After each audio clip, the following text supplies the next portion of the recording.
His house burnt to the ground. For the next year, he was trying to recover physically and mentally. And then he came up with this great idea. He said, why not create a family clinic that is made of a bunch of video games everywhere and lots of cats walking around. We'll call it a cat therapy clinic for humans. His friends said he was crazy, and yet he succeeded. But first, here's what you might have missed this week in Amazon and e-commerce news.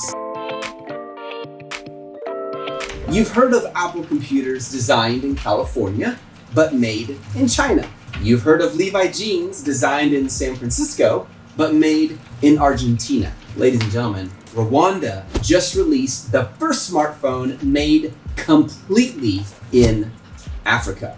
From the US tariffs tax to the new cry for products made right here in your own country, Rwanda is not just becoming a regional tech hub. They are setting the planet tone for homegrown products. And people love this. There's something about owning every step of the process, from the initial idea to fulfillment of orders, that sparks this patriotic blaze in the heart of every citizen. And domestic buyers will love you for it. But Seth, how on earth do I get in contact with a product engineer to turn my idea into reality?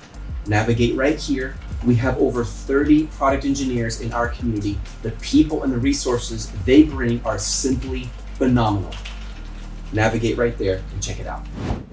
Google CEO Sundar Pichai wrote a lofty speech on Fox News website that is best summarized as, quote, "We are now a big company.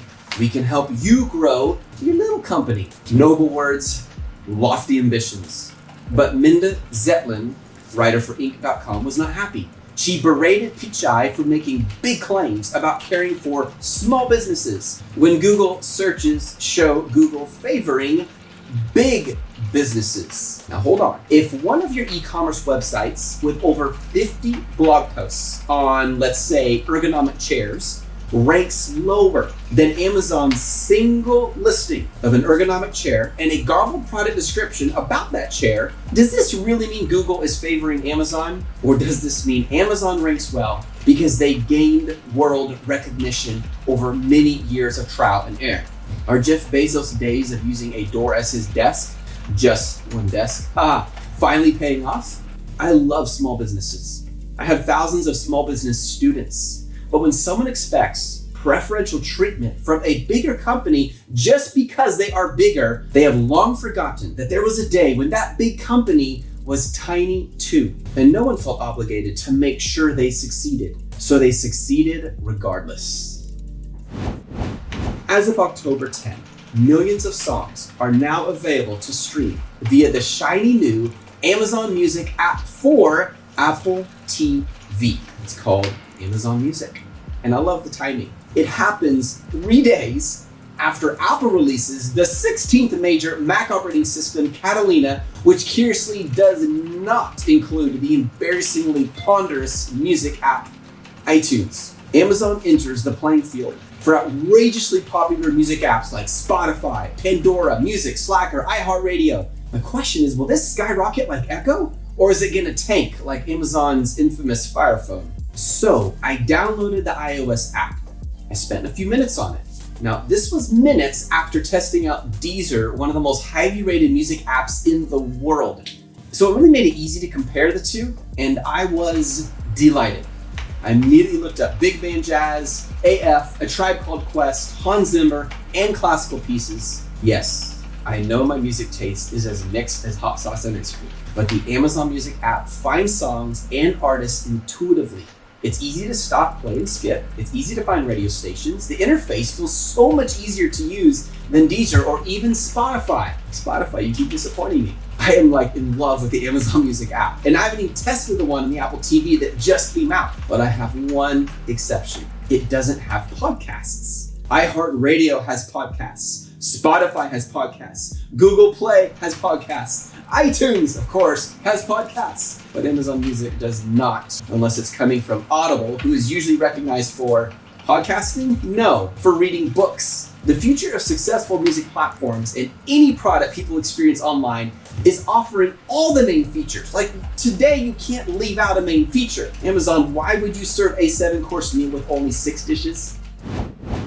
Thousands of brick and mortars are suffering the death of the retail apocalypse, but others are not giving up so easily. When you run into an obstacle, you can keep fighting as you go down, or you can pivot and rise again. And my favorite example comes from Simon Property Group and Rue and Gilt. Simon Property Group owns more retail for malls and shopping centers than anyone in the world, but they've also been hit with a wave of store closures, the 7th largest of their stores being none other than Forever 21.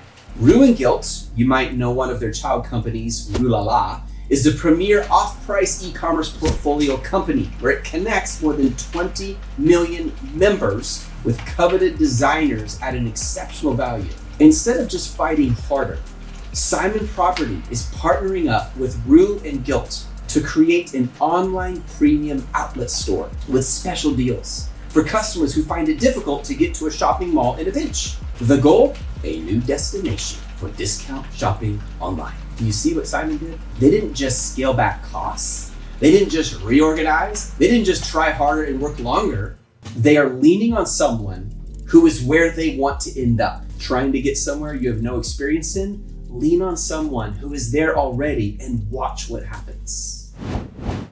2 of his cats became Guinness World Record title holders. One for being the tallest cat to ever live, the other for having the longest tail on a cat ever. He used a highly synthetic diet to turn them into giants. Now, life was amazing.